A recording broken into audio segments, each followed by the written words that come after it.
I would like to welcome everyone to HBCU Coaches Corner. I'm your host, Rocky Miller, along with my featured host tonight, none other than the SWAC legend himself, the TSU champion.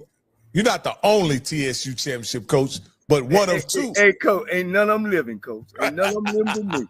Let's get that straight. You was right. I'm the only one living, coach. We ain't won a championship since '68 till I won one. All right, coach. We're the only living. Let's get that straight. TSU championship coach.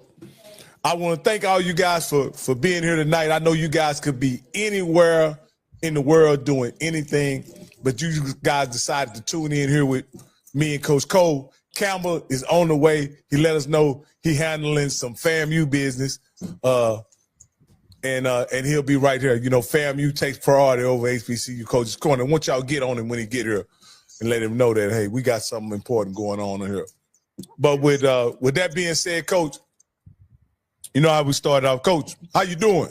Man, I'm doing great, Coach, man. You know, always, man, the show is come on Tuesday, and we like to bring people in from all over. And, you know, it's, you know, the news is spreading that, you know, we got a really good show, and we talk really, really good football. And, you know, definitely, again, you know, I started this show to, you know, put black product on and of these head coaches and HBCUs, because sometimes we get a bad rap about, you know, how we go about the business, you know what I mean?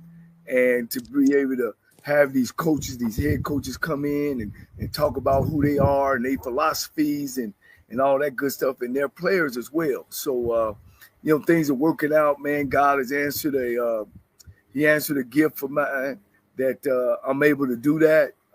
And you know me, I give you the shirt off my back, and it gives people a chance to know who I am and who's Rocky is and Bishop. You know, we talk real ball, we talk real things. And speaking of the Bishop, look who the wind blew in. Straight off FAMU business. He decided to stop by and bless us with his presence. Well, I think it's because he knows who we about to bring on. One of them Jacksonians, you know what I'm saying? Jackson State. He coming out of Florida and them talk on his deal. You know, this Jackson State night tonight. Man, look, we fighting the power tonight, Coach. I'm saying, see, man, my man, if he from Jackson, he know exactly what that means. We fighting the power tonight, Coach. We got to let people know we ain't playing around. We got some heavy stuff going on tomorrow. Okay. Well, hey, look, I hope it ain't no $300 million gift and a girl with rings on. And listen, here's the thing. Listen, if you think that's bad, if you hire the wrong president, it'll be even worse than that. How about that? Oh, wow. Come on, man. Hey, y'all going to have y'all next one. Will it be y'all first woman president that y'all about to hire? No. We've had one before, Elvira Mangum. She was president before Robinson. Man, okay. Well, the way these male presidents doing at all these colleges, I don't know. Shit, the women probably need to step in and take over. Well, not this woman. We want qualified women, not this woman. Oh, I got you. Well, look, this is a show we gonna get going, man. I got another friend of mine, man. I actually had a chance as a young player to watch him play. And he's a Jackson State grad, and he's been around this business a long time, served in a couple head coaching spots. He currently now is the head coach at Lane College. I can remember, man, this guy ran all over Bishop. All I kept hearing, Stanley Connors touchdown, you know, and that's when he played at Jackson State during the great years. And even though they're great years now, but he played up under W.C. Gordon, who we all know is one of the greatest coaches ever coached. My friend, again, the head coach at Lane College, Stanley Connor.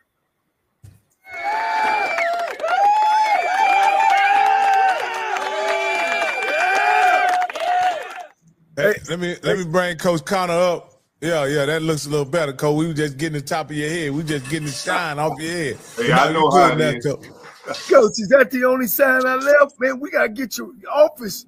I guess you ain't been there long enough to get your office right, huh? Well, I tell you what, Johnny, I'm actually at home in Birmingham. Uh-huh. And I travel with that sign. I tell you, we're on a mission. It's a mission, so I have to be ready. Okay. Coach Ben, how you doing, man? You just came off a championship in SIAC.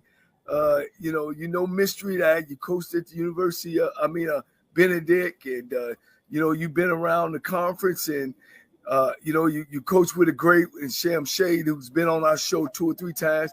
Now we've been getting folks jobs, Stanley. I'm trying to figure out the one you gonna get next, but we'll talk about that later. Let's stay with Lane, man. You've been on the job not too long, man. Kind of give us a feel of what you think, where you want to take the program, and where you are today. Well, I feel pretty good, Johnny, and I definitely like our chances. We've been out there recruiting, trying to build a quality program, and I tell you what, the city of Jackson has got a lot of good things planned. I'm very excited, very excited. John, I even have theme music. That's the new thing now. That's the new thing. I gotta give me some theme music on this show. Coach, they hadn't won, Coach, in a while. I think I had the last winning season. I gotta throw that in there in 2007. My hat go off to Coach Brown. I'm pretty sure he did a great job. And what are some of the first things that you think you had to do to try to get you where you are now and where you're going? Well, our President Comer does an excellent job, really understand the mission at hand and really trying to help me. We know right now the biggest concern that I have is our scholarship numbers, but we've been very innovative in what we're doing. We think we're in pretty good shape. I think we're actually ahead of the game right now. So, again, not saying too much, the less you say, the less you have to take back. But to be honest, Johnny, I really feel good. Yeah.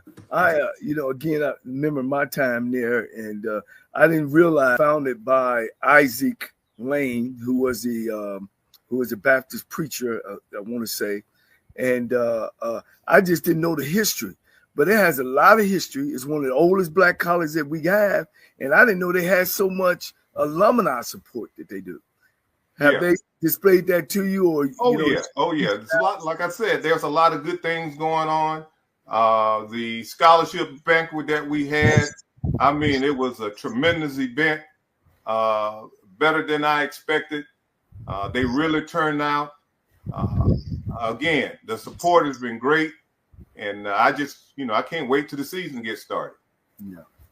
One of the things, is real dear to my heart. They had a great player there. I was fortunate of a coach, and I think that's why we probably won a lot. I was fortunate to coach Jacoby Jones. Yes. I'm pretty sure that you've heard about that. And, he had donated to school money, him and his mother.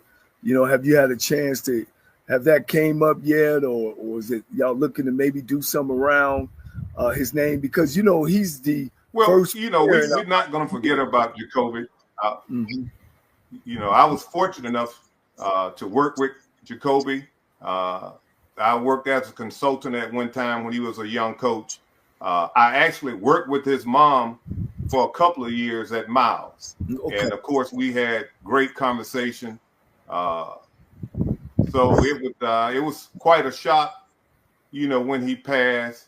I just started reflecting on little Jacoby. Used to hang around the office, playing video games. Just glad that I had a chance to, meet him, spend some time with him. So it was a, tough time. And we really still trying to support her and support his memory. Yeah, a little bit about Lane and Jacoby. He was the first player to get drafted in over 100 years of football. So I wanted to make sure I put that out. I got these guys, Coach. They good guys. Stan, tonight's your night. Of course, we might get into some other talks, but y'all guys go ahead. Well, Coach Connor, I'd like to start with give you the opportunity to kind of introduce who you are, where you come from, how you ended up on the HBCU scene, and just kind of share with us how you found your way to Lane College? Well, it's been a long road. Long road. You know, my mind was set for somewhere else, but I'm glad I ended up at Jackson State. I think it was a blessing in disguise. It had its way of really developing me, bringing out the best in me. My times at Jackson, I knew I was going to be a coach, but that was my first introduction to real hardcore HBCU football. I really learned a lot. I really learned a lot about being dedicated to what you're doing and really the things that you have to do in order to be a champion. And that's been a part of me everywhere I've been. And Coach played from 80 to 83, and they beat the hell out of us. So my hat goes out to him. Oh, Johnnie, we kind of beat up on everybody those 3 years. That was 3 years in a row. Yeah. Oh my goodness! Talk your talk, then, Coach. Talk your talk. Coach, it ain't been 3 in a row. It ain't been 3 in a row in a while. You're right. Yeah. You're right. Yeah. Now, Coach. You know, one thing, Stanley. You know, of course, Dion. You know, we like Dion on the show. He's did a great job at Jackson State, but he had at certain times made some comments like stuff ain't never happened before. Because I think y'all won, 8, 9 championships in the 80s? Johnnie, I stopped counting. You know, we won, 3 in a row. Then we had that mishap with Mississippi Valley.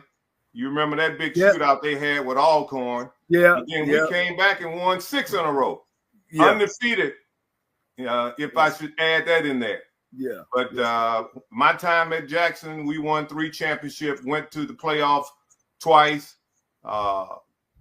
So I think, you know, we represented Jackson State well during that era, but there was quite a few wins. You know, every year was a draft party. You know, we put a lot of guys in the pros. We probably have more Pro Bowlers than any other HBCUs. I don't know if people ever really looked at that. Talking about probably more than one A schools. Oh yes. Yeah. Oh yes. Tell us about Coach W.C. Gordon, man. I used to love W.C. Gordon. You know, I was on the SWAC tour before. Did you ever get a chance to go on the SWAC tour? Yeah, that was quite about a W.C. Gordon. You know, and I miss those times. We used to sit around and talk, you know, Chasm. I remember him quite well. You know, he had a way of saying things. And a lot of people don't know Eddie Robinson was a real jokester. But he always commanded attention when he came in the room. But W.C. Gordon had his own way, you know, and again, like I said, it was a blessing in disguise. The things that I learned from him, the biggest thing that a lot of people don't know or didn't know is when he would come by your room and open up the Bible and read some scripture. You know, you never really saw that side of him until certain moments when he wanted to really talk to you. You know, that W.C., everybody was afraid of it. You know, will cut, won't care, and watch you cry. So that particular time he came by my room, he said that WC also stands for will care. And I saw that moment at that time. Let me ask you this, Stanley, Coach Connor, because this is interesting to me as someone who originally had limited knowledge of HBCUs. And in my opinion, the biggest brand in HBCU football is by far Grambling, right? Yeah. But each and every time I talk to somebody who was either part of the Jackson State program, a Jackson native, or just somebody from Mississippi, they tend to point out how often Jackson State would beat the great coach Eddie Robinson. So tell me, explain to me, how did the Grambling brand become so huge at a time where they were being dominated by Jackson State? Well, I don't know whether or not we really dominated Jackson. You know, back then we didn't have too many rules. So when we got ready to play Jackson, we knew what kind of play Grambling, we knew what kind of week it was going to be. You know, 3 times a day, it was going to happen. You're going to eat and come back and practice again. You're going to get ready during the summer if you were playing them early. When you walked out and you saw Eddie Robinson up under the goalpost, you knew you were going to have a tough time that particular day. It never was an easy game when it came to playing Grambling. You knew you had to be at your best. So I can't say we really dominated. I guess, I played in some games where they put it on us. But they knew when it was that time, a Jackson and Grambling game, you had to be at your best. Yeah. Let me pick back off of that too, Rocky. Eddie Robinson, and we talked with Al Wash, how Eddie got with Al Wash and they stopped playing home games. They only would play 3 home games. And Eddie was the first one to take HBCU in the 70s as well as the 80s. So Eddie kind of was more that Showtime thing. And it wasn't so much of Jackson Grambling overshine Jackson State. It was more so they were on the road a lot, played up in New York, Chicago, Tampa, played over in Japan. So Eddie was more of the big figure. W.C. Gordon to me was more of the grandfather, the coach on the side. He wasn't really about showboating to me, but Stanley, you sure enough can share more of that with them than I could, because I mostly was watching it from the sideline. Yeah, I tell you, people don't realize what a class act Eddie Robinson was. I remember one game, we had a receiver to get hurt, and we had to leave him in Louisiana. But I tell you, Eddie Robinson and his wife came to the hospital every day and brought him something, some kind of home cooking. Victor Marshall was his name. He talked about that for the rest of the school year, how he and Eddie Robinson had these conversations and what his wife was doing. You talking about a head coach that took time out of his day to come see another player that was injured in a game. He was not alone. Every day he was at the hospital to spend some time with the young man. Just class. And I'm glad I had the honor and the privilege to meet him, to sit down and talk with him about how you treat people. I can remember him telling me, Coach, no matter how tough it is, when you come back home, make sure you feed your players. He said, don't ever let it be a time you so mad that you don't want to feed your players. He said, make sure you feed them, Coach. Make sure you feed them. Yeah. I just piggyback off of that too, guys. I'm going to let you in there. When I went on the SWAC tour, and the SWAC tour, Rocky and Bishop, you know what it was. We would stop at every school. And they would get out and the coach would talk. They bring 2 players with them. I seen some gentlemen, guys, and I was a player, that they would sit up in the front, all the head coaches. And then at that night, they would go to each other's room or whatever room had all the liquor. And man, they were close, coach. These HBCU coaches were close, man. And if you worked in HBCU, they would send you around and hire each other and make sure everybody had jobs. And when they would go play each other, they would actually go over each other's house or to the hotel and have some drinks and talk. We were more, the conference was like this, you know what I'm saying? And I guess, I try to bring that type of attitude with me, but I know things have changed. You got social media and that kind of thing. But I think it only changed with us and not them, because they still hire each other, and we sometimes do the same thing, but we could be better. Oh, yes. I agree. Well, that's interesting. I'd like to get Mr. Campbell's perspective on this, on it, if he has a moment to. Yeah, you're gonna have to unmute though. Talking before I start, Coach. First of all, I appreciate you being on, Coach. I see your last name. Now, are you related to Darian Connor? Are you related to him? Yes, we're related. It was quite a few of us at Jackson. Okay, is that a cousin of yours or is that a brother? Yeah, we're cousins. Okay.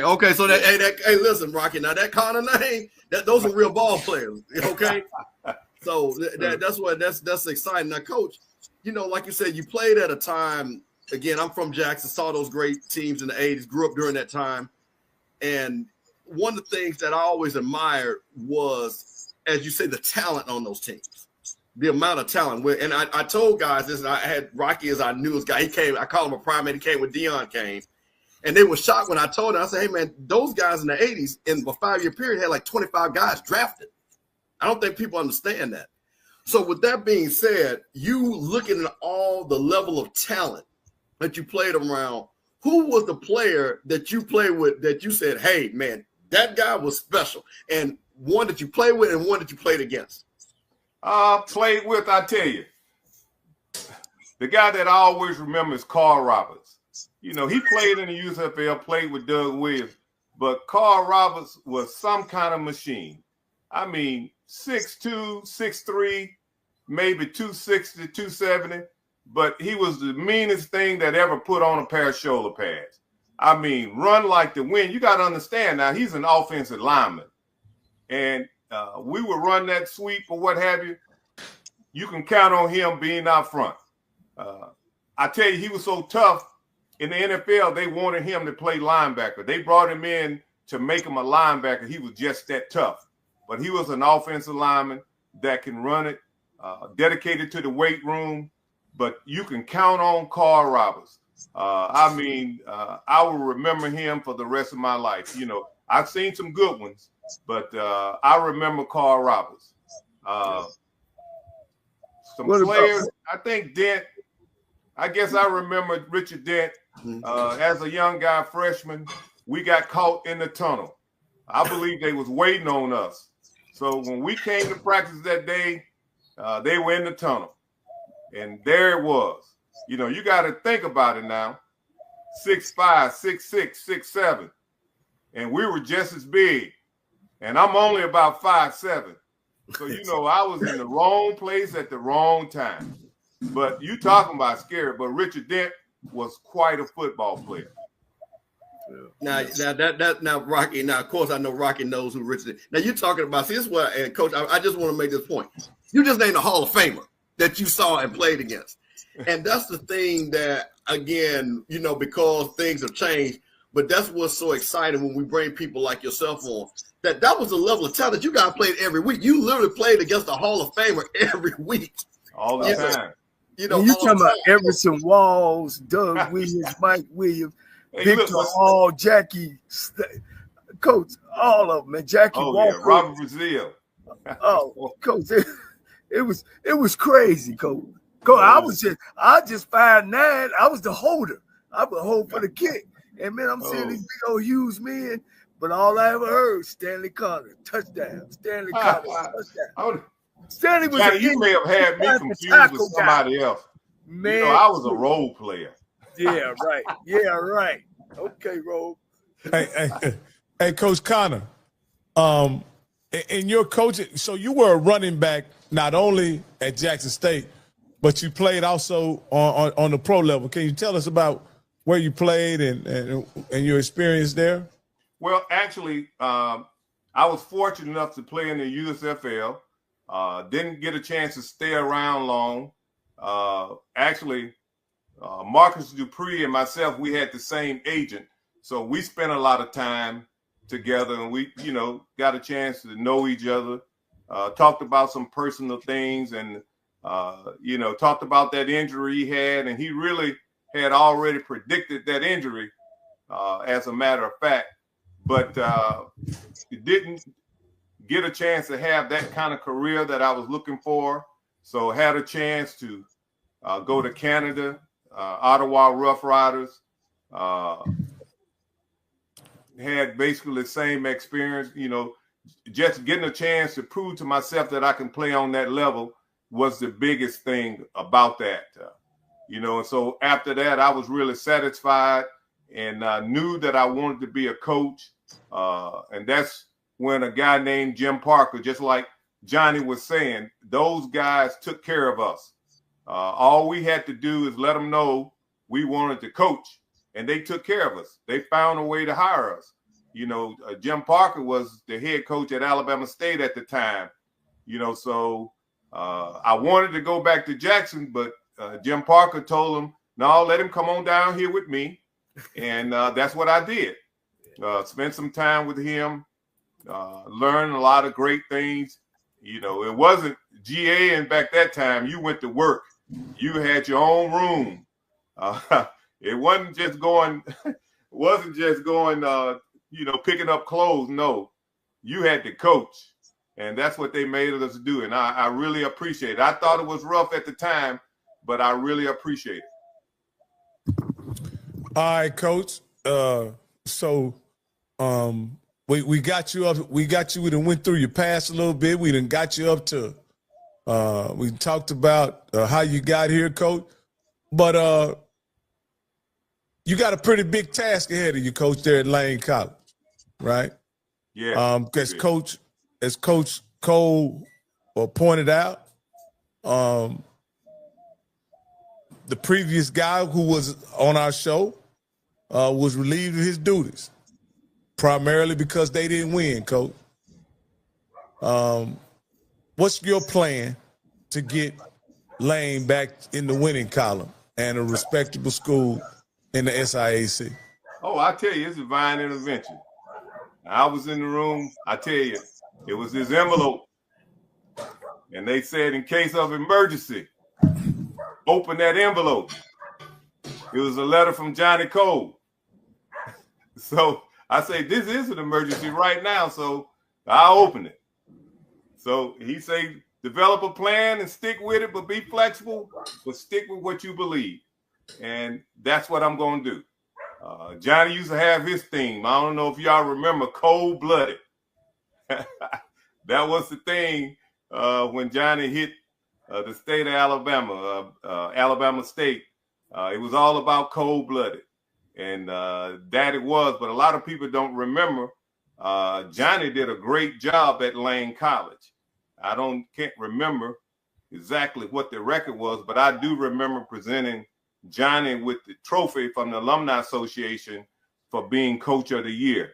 That I do remember. He had a tremendous year, and I think he went on to Texas Southern and did great things there as well. But I plan to follow in his footsteps. Keep it exciting. Keep it exciting. It is a big task, but I'm really looking for great things, and that's how I'm gonna be able to stay at Lane, Johnny. I'm not looking to go anywhere else. I'm looking to stay at Lane. So I know you won and got on, but I don't think I'm going anywhere. I think I'm gonna be here for a while. I told you I had my own theme music right now. Yeah, it's all about the city of Jackson. Our city, our team. Can you tell us about some of the players that are currently on the team and that you look to contribute in the upcoming year? Well, basically we pretty much got a new team, to be honest. When I got there, a lot of people had got into the transfer portal. Man, I tell you, I only had about 3 offensive linemen, so I had to be very innovative during the spring. So it's didn't look so good in the beginning. But again, one of my strengths, or one of the things I consider my strength, is recruiting. So I look for some of those coaches to amplify that and to get on board. So we really been trying to get out and recruit talent. So I'm just now learning my team, and that's why I can't wait till the fall to really see what they can do. But again, we're looking for great things. Now, Coach, you're in a pretty competitive conference, right? But I want to give you some hope. Last year, there was a team that was 1-9. The year before, Coach Teddy Keaton arrived, and he somehow miraculously got Clark Atlanta into the SIAC championship. Do you foresee that kind of turnaround happening for you guys at Lane? Well, Teddy came up short. I don't plan on coming up short. Again, unless you have to take back. But Teddy and I used to have great conversations when he was down, but I knew he wasn't going to be down long. Again, you got to be a great recruiter, and that he is. He's a great recruiter, great motivator. So I knew it wasn't going to be long. He just needed time to get his players in there so he can exercise his philosophy. And again, you know, I want to do the same. And that's my game plan. Again, my eyes are wide open. Operation Blue Dragon is in full effect. And I think everybody in Jackson, Tennessee can see what I can see. You know, there's a storm coming over the horizon. And it's all about Lane College. Yeah. So we're looking forward to that. Yeah. How much, because you've coached under some great guys, kind of share with us some of the things you've taken away from W.C. Gordon as a player. You've been under Parker. You've been under now the head coach at Alabama A&M, Sam Shade. You've been under some great guys. How much have they influence your coaching? Well, I tell you, people don't realize how personal it was back in the day with the coaches. Like I said, W.C. Gordon and I had a real good relationship. I knew his wife. We would have those conversations even after the playing days. Houston Markham, I tell you, one of the toughest coaches when it came to getting a team ready. If you made it through Houston Markham's camp, you had to be ready. Ain't no doubt about it. And those guys knew that. They knew if they made it through that camp. So therefore, it was so easy to turn that thing around at Alabama State. But it was all about the mindset that Houston Markham gave those guys, you know, and I really respect the influence that he had on me. I guess I spend more time with him than W.C. Gordon, but they were one and the same. They worked together in Vicksburg. I can remember the time when he would put me in the chair and say, okay, you make this decision. You know, you the head coach today. Make the decision. And he was serious. You know, sometimes they would leave me there by myself and go to camps. I didn't understand why, but later on we talked about it. He knew I was going to be a head coach. So he wanted me to have that experience of running a team.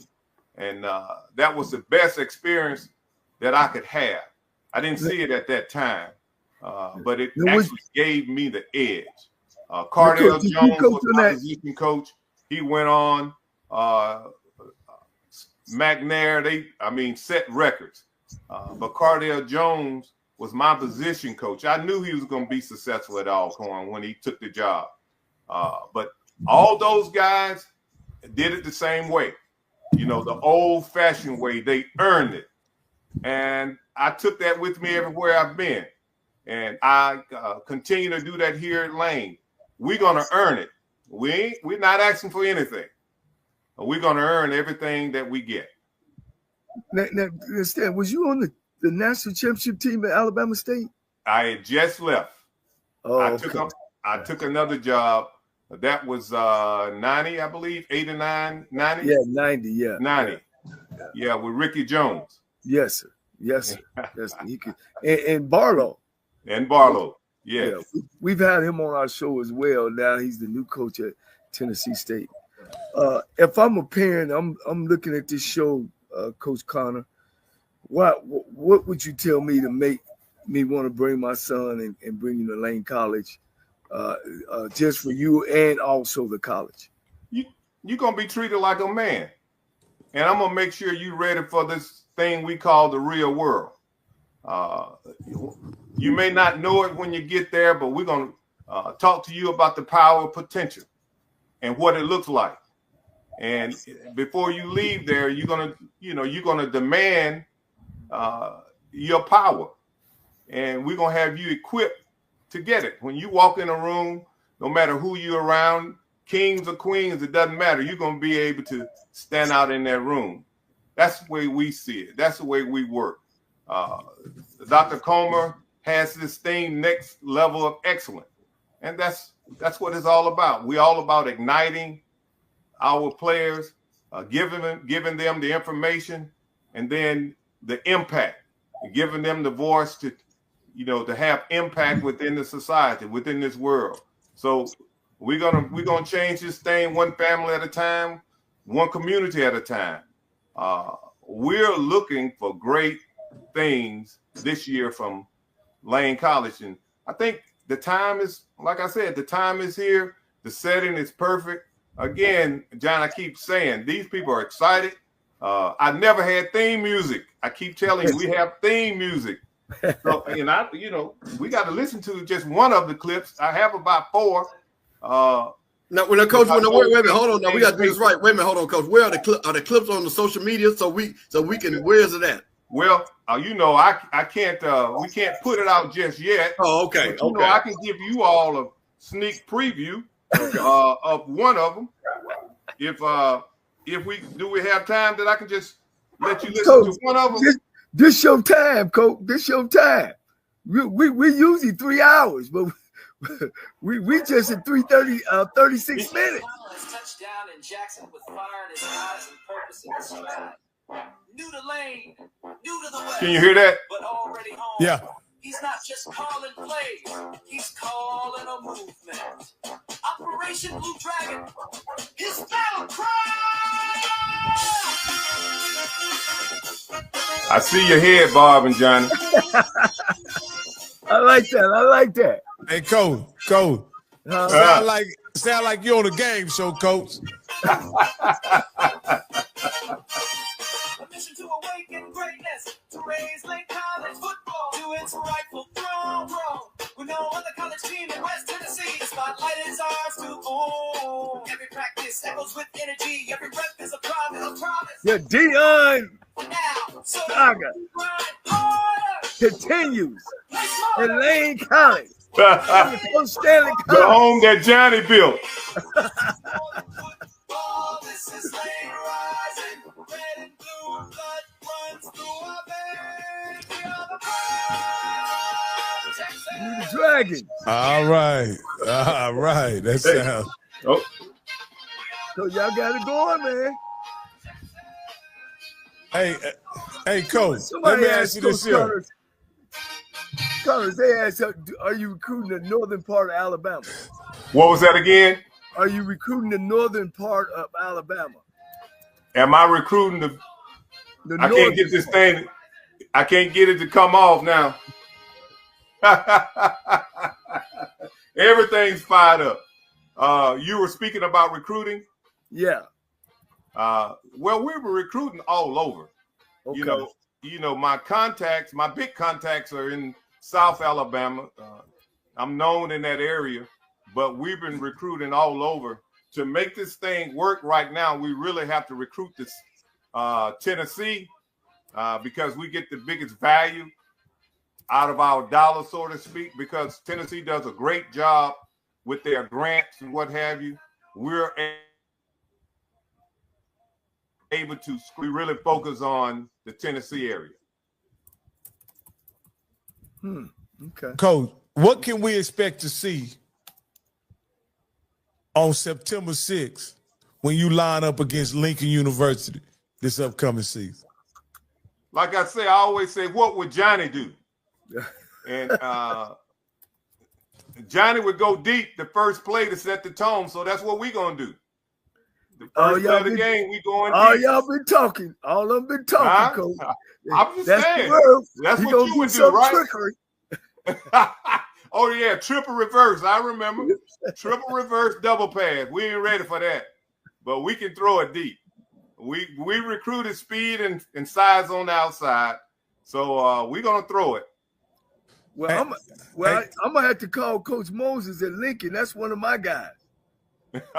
Okay. Hey, well, let me go through it. Let me go through it a little bit for you guys, because I see an interesting game here, Coach. Okay. So we got Lincoln University. That's Coach Moses. That's your guy.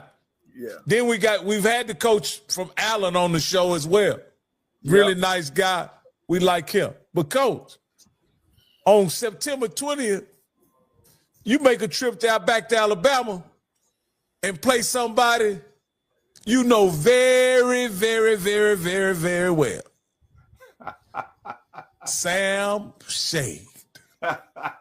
Made in the Alabama shade. A&M University, Coach. He got it made in the shade. Hey, one thing about it, Rocky, you gonna love that game because it only gonna last about an hour because both of them gonna run pound the ball. You know, Johnny. Ain't no ball gonna be in the air in that game, Coach. I told you, Johnny. Right now. Hey, man, we going deep. Now, Coach, that's hey. Now you do know, Coach, if you go and win that game, your good friend Sam Shade may not be there long, Coach. Hey, look, I spent 12 years on the hill. Yeah. I was telling Mac, I said, Mac, now you know up on the hill is a little different now. You're going to have a beat writer. He said, a beat writer? What do you mean? I said, that's the guy going to be everywhere you go. So anything's going on, everybody going to know about it. So you're right. It's a tough place. You know, they want to win. They expect to win. But I think Sam is going to be up for the challenge. He does a great job. He has an excellent staff. They understand the game. They understand how to get a team prepared. So it should be a great contest. I know, you know, they have more scholarships than we do. But I promise you we'll be ready as well. It should be a good contest. So we're looking forward to it. That's definitely one of the games that I have circled. Coach, I was looking for a game on your schedule. Don't seem like y'all got. I was looking for when y'all travel to Atlanta and play play Clark Atlanta, but it looks like y'all gave each other a break this year. Look like it, so it'll have to be in the championship game. Oh, my goodness. I think Teddy is looking to get back, and I'm looking to make history. I'm working that way. Regardless of how it turned out, we working to be champions, and we would have it no other way. And let the chips fall where they may, but that's how we are going to work. All right, Coach. Rocky, were you going? No. I was going to let you get in there. Coach, I wanted to ask you a question. Coach, this is a compliment. Man, listen, you look like you're 30. But I know you're old school, because like I said, you came out of Jack State, so I'm 55, so you got a little age up, but brother, you look good. With that being said, Coach, and coming from the level of coach that you just named that you coached under, what is from, as they say, what of the old have you brought to go with the new? And because you know it's a different time, different group of kids. You can't say the thing that you can't go 3 times a day like Coach Gordon said. What have you learned? But you know the foundation from the old school that you're not going to apply to the new school player. Look, hard work is going to be talent any day, especially when talent don't work hard. So what I'm bringing from the old school is just old-fashioned hard work. Smith and Barney, as they would say, you know, we're going to earn it. The new school is all about being innovative. It's all about making sure that your kids understand the most important thing is that you care about them. If you don't get that to your players, you're going to have trouble. You know, it's they want everything quick, fast, and in a hurry. You got to be able to tell them when to slow down. But if they don't trust you, you got problems. They got to be able to trust you. You know, they got to see that you care and they got to trust you. When you don't have trust, you don't have anything. So the biggest thing right now, we're trying to develop that trust, and we are working that way. We want them to be great, productive citizens when they leave Lane College. You know, we really mean it about teaching them about the next level of excellence. You know, but they got to learn the power of potential and how to get that power from their potential. Potential is nothing. It's all about getting that potential into power and then owning your power, taking your power to use it for the good. And that's our job, to cultivate them through this experience so they will be great tax-paying citizens. You know, we got to have some taxes when we get ready to retire now. So if they don't get good jobs, we're going to be in trouble, Johnny. Now, Coach, let me ask you. You know, you said something, and I love what you're saying. Now, one of the things now, and I heard now, see, Coach, see, you already opened up this Pandora's box for me. You got the theme song. Now, is there something that you're going to be cultivating through social media that you're going to be using this as promotion to promote yourself and promote the school, and then let future recruits, people of men of Lane get to see what it's all about? Are you going to? Is that going to be one of the things that, as on the new school side, that you're going to utilize and try to start working with? It's all about the city. You know, our city, our team. And that's what it's all about. You know, it's not just Lane. Again, we're about impacting not only Lane, but we're going to impact Tennessee. And from Tennessee, we're impacting the United States. And from the United States, it's going to be the world. I don't know if you've seen the movie, what is it, 666? Yeah, I have. Well, we're a part of that. Okay. So Okay, Coach. It can be done. It will be done. Now, all right, for all you young folks, Coach just gave y'all some homework. That are the women in the Army that made sure the mail got there, that they said could not be done, which, of course, they had to get some black folks to do it to get it done. So, Coach, that's a great reference. And Coach, you know what's great about that reference is it does say a lot about doing something that people say you can't do. Oh, yeah. And there was one of my mentors saying, completing the task. So, Coach, I do like that you have that mindset, and I'm really excited to see what you're going to do at Lane. But, Coach, I'll tell you one thing. If the coaching thing don't work out, you need to tell her how you balling that ball of youth, because, man, I'm telling you, man, you got it up there, Coach. You got it up there. You and Coach Cole, I don't know what y'all doing. Well, let me ask you this here, Coach Connor. Yeah. In this NIL era, and in the transfer portal era, right? What are some of the things that are most important about developing a program in this era? It's not going to change. I mean, some of the things are going on now, what's going on back then. You just couldn't say it. But they were doing it anyway, if that makes sense, if you know what I'm talking about. But we still going to preach the same thing. You know, Coach Markham, Houston Markham, used to always talk about, you know, you get a few pennies in your pocket and you think you're everything. But he would say, let's not talk about that. Let's talk about owning the store. So those are the things we used to teach and preach. You know, how are you going to become a professional? And we weren't talking about the NFL.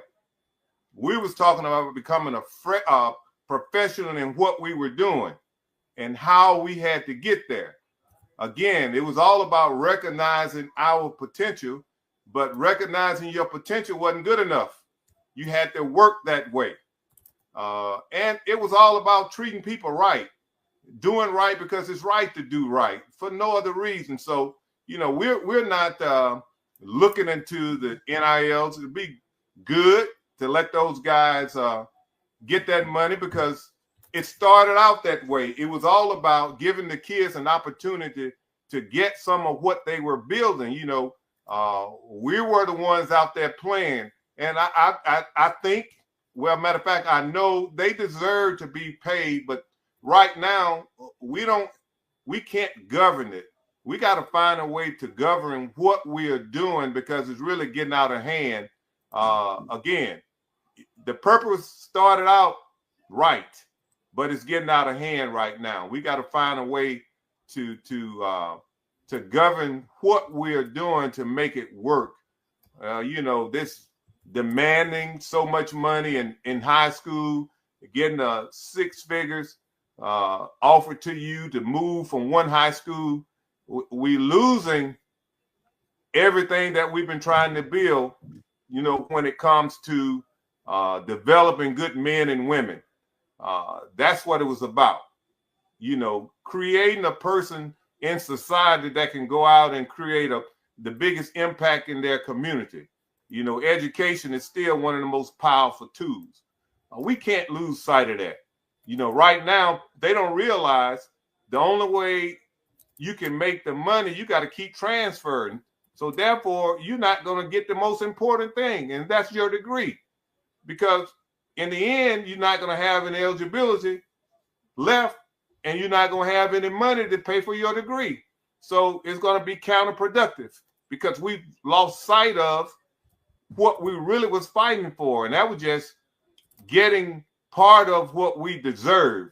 But now it's getting out of hand, and we got to find a way to govern what we're doing to get this thing back on track. But at Lane College, we're going to keep the main thing. The main thing is about educating our student athletes.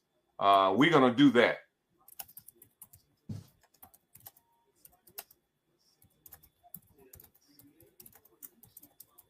Hey, you muted up, Coach Cole.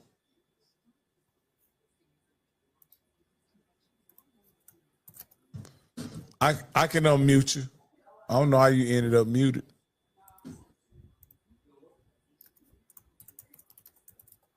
I think Johnny's playing that old trick. Right, He's not real mute.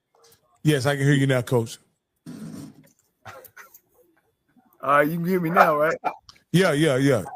Oh, my fault. Hey, you know Henry Freeman, Coach? Oh, yeah. Yeah, he wanted to make sure we let you know he on the show, and he wanted to talk to you about, but you already talked about recruiting. I guess, does he help you recruit? Freeman. Yeah. Freeman was another one of those guys that did a great job recruiting. I remember, at Benedict, I just knew I had that game won. And Freeman ended up pulling it out. And then I didn't stick around long enough to get back at him. Johnnie, he's one up on me.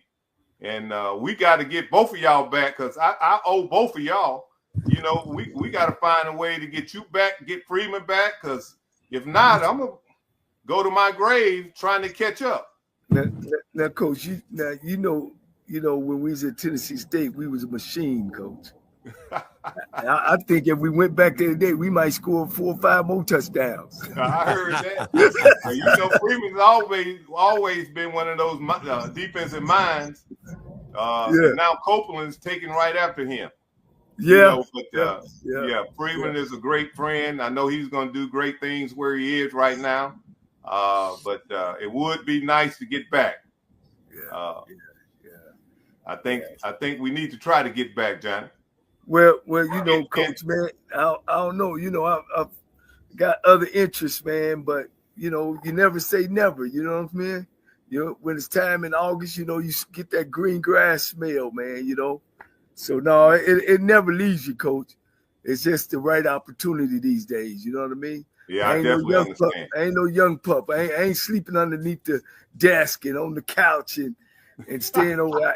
I'm too old to start over, Coach. I refuse to start over. You got to exercise. You got to get out and walk.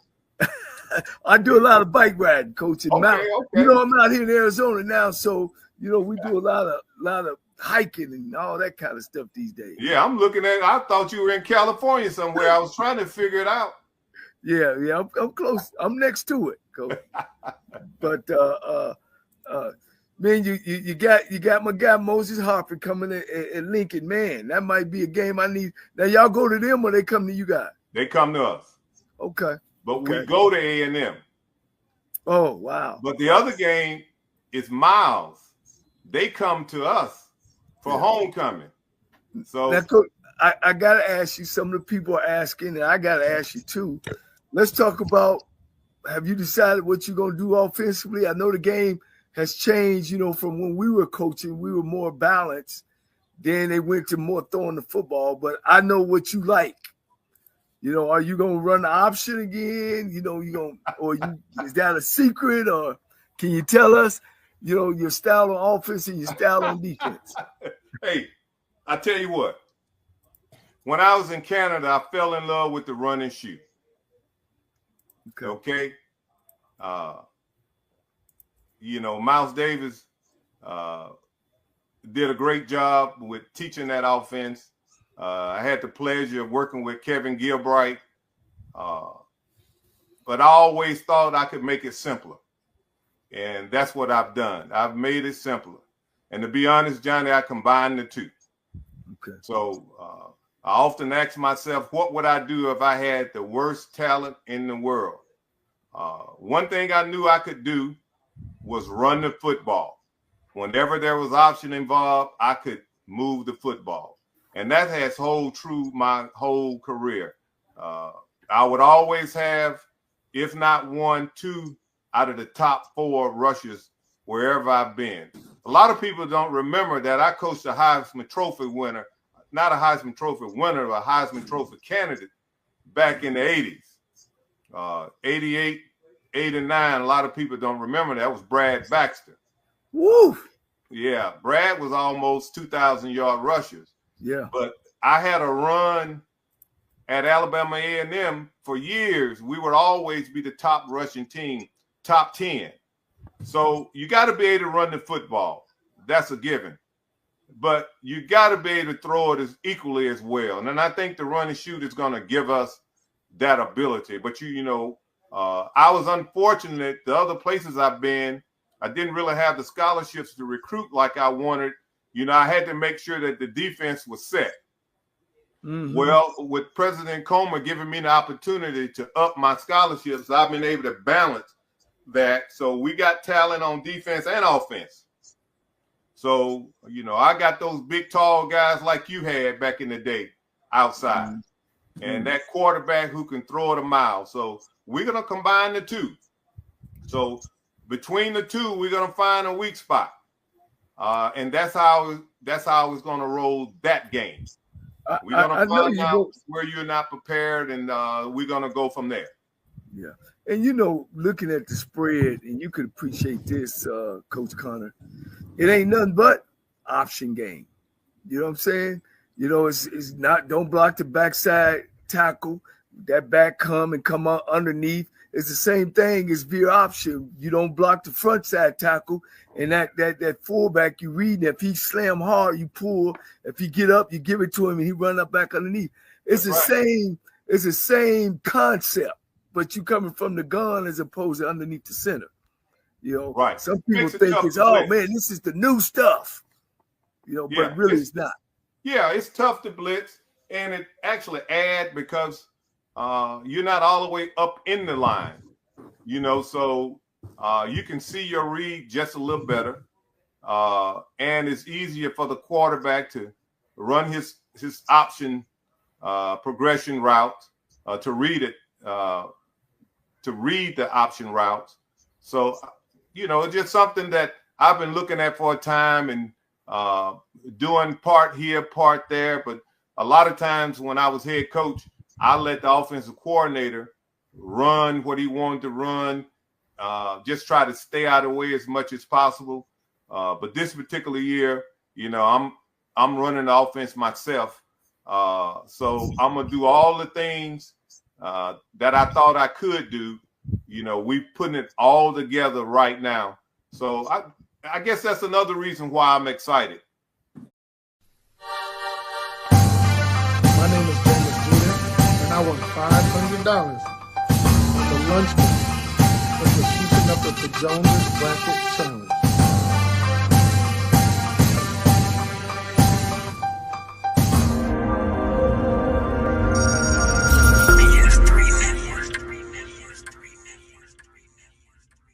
BS3 Network, changing the way you watch TV.